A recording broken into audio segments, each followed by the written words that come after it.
कुरुक्षेत्र की धरती पर दोनों सेनाएं आमने सामने खड़ी थी। धूल उड़ रही थी, रणभेरी की गूंज वातावरण में तैर रही थी और दूर तक चमकते रथ, भाले और तलवारें नजर आ रही थी।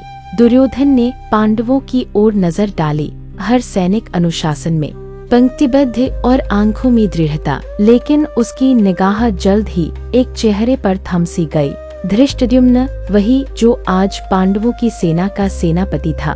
दुर्योधन के मन में तुरंत एक पुरानी कहानी जाग उठी, गुरु द्रोणाचार्य और राजा द्रुपद की।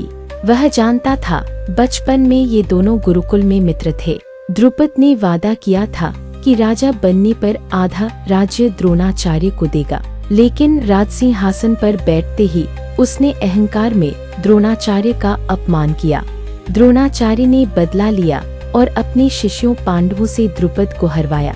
द्रुपद का आधा राज्य छीन लिया तथा शेष वापस दे दिया, ताकि वह बराबरी का ताना ना दे सके। पर कहानी यहीं खत्म नहीं हुई। द्रुपद ने अपमान का बदला लेने के लिए एक यज्ञ कराया। यज्ञ कुंड की अग्नि तेजी से भड़क रही थी, मंत्रोच्चार हो रहे थे, और तभी अग्नि से प्रकट हुए धृष्टद्युम्न। न कोई शैशव अवस्था, न बाल्यकाल, सीधे युवा, बलशाली, कवचधारी, धनुष बाण लिए हुए।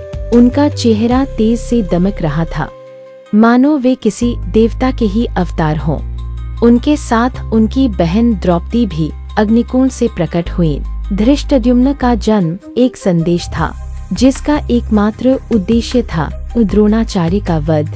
विडंबना देखिए, द्रोणाचार्य ने खुद उसी धृष्टद्युम्न को युद्ध विद्या सिखाई, क्योंकि उनके लिए कर्तव्य और गुरु धर्म अपने जीवन से भी अधिक महत्वपूर्ण था। अब वही धृष्टद्युम्न युद्ध भूमि में पांडव सेना का सेनापति बनकर द्रोणाचार्य के सामने खड़ा था।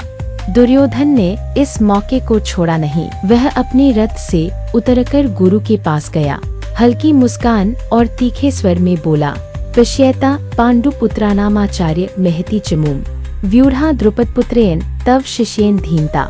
आचार्य, देखिए इस विशाल सेना को, जिसे आपके ही बुद्धिमान शिष्य द्रुपदपुत्र धृष्टद्युम्न ने व्यवस्थित किया है। उस युद्ध भूमि में ये शब्द तीर की तरह थे, लेकिन दुर्योधन जानता था कि सबसे बड़ा युद्ध तो मन के भीतर शुरू हो चुका है। इसमें हल्की चतुराई और व्यंग्य था, ताकि गुरु में पांडव पक्ष के प्रति कोई कोमलता न रहे और वे पूरी निष्ठा से कौरव पक्ष के लिए लड़े। महाभारत के अद्भुत श्लोकों की यात्रा में साथ बने रहने के लिए हमारे चैनल को सब्सक्राइब अवश्य करें।